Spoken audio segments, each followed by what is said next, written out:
Hi, I'm Manny. And I'm Cheryl, and welcome to my sewing room. You know, we have a few patriotic holidays coming up, and 4th of July is the biggie. Time for barbecue and lots of fireworks. And good old potato chips too. So I'm going to show you how to make this really pretty, patriotic, decorative towel. So let's get started. You'll need the following supplies for this project. I chose a white towel.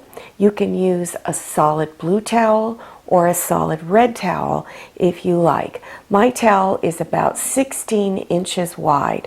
So you're going to need a piece of fabric that is about 2 inches wider than your towel. And I've cut it 5.5 inches this way. So mine is 18 inches by 5.5 inches. You'll also need a piece of decorative ribbon. Now mine is just plain red. It's 5/8 inch wide. That was hard to say. But there are other patriotic ribbons that you can buy. Now I got these ribbons, including this red one, at Walmart. They had a lot of reasonably priced ribbons there. For the star applique, you'll need about a 5.5 inch square of fabric of your choice. You'll also need a piece of stabilizer, tearaway stabilizer, or thin paper to put behind the applique when you're stitching it on. And you'll also need a small piece of Pellon, two-sided pressure-sensitive fusible web to apply the fabric to the towel. On one side, stitch a piece of ribbon, and I just overlapped the ribbon and stitched it on. At each end, fold it over 1/4 inch and press it with your iron, and do so at this end too. Then at the bottom, you're going to fold it over 1/4 inch and press, and fold it over again and press. Then you're going to stitch this side down, then stitch along that hem right along here, and then stitch this side down. Take your border strip and you're going to lay it across the lower end of your towel. As you're placing that border down, you're going to notice that it's jagged along the bottom. They're never very straight. So I usually pull my borders past this bottom piece just to straighten out the edge. Then you're going to fold each end over and do so on this side too. Then you're going to go along here and stitch it down along through here, stitch across this way, and then back down this side.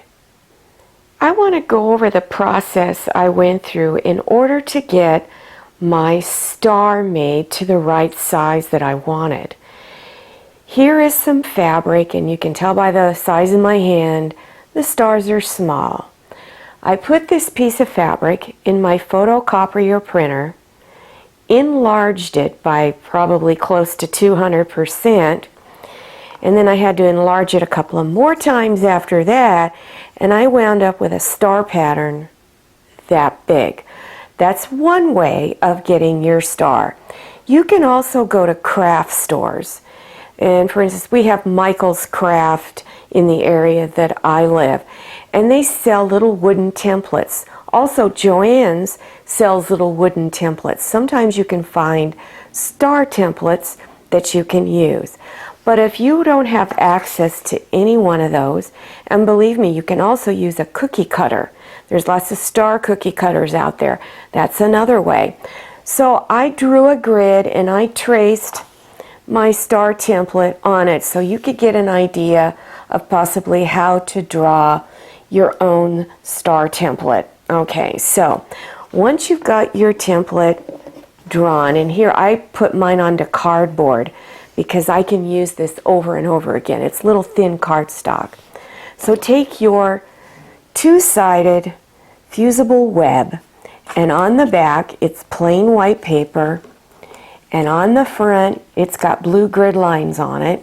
In between the two pieces of paper is a thin layer of glue. You're going to trace or draw your star on the blue grid line side. Once you get it drawn, then you're going to cut it out. And just cut about 1/4 of an inch away from the drawn lines. Do not cut on the drawn lines. Here is the front side of my fabric. So I'm going to turn it over to the back, and you're going to put your fusible web on the back side. So the first thing you want to do is remove the plain paper off of the back of your star. Now, if you're having a problem getting the edge to come up, because you don't want to lift the glue up, you can just take a straight pin and just score it, tearing the paper a little bit, bend it so that it comes off. So go ahead and pull that off. Now, see this star right here? I want it to be right in the center of my star. So I'm going to stick a straight pin approximately through the center of my star. Let me see, I'm a little blind here. There we go, got it in. So let me pull this off of the paper. So it's in there, okay? So now I'm going to turn it over to the back, and there's that little star. So I'm going to stick the pin right down into that star, and then finger press my star down. So I'll have this nice little burst pattern in the center of my star.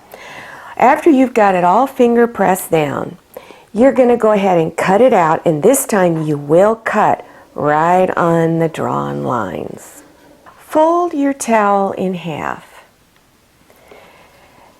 Now place a pin right up here where the center of the towel is, right on that fold line. So just place a pin there.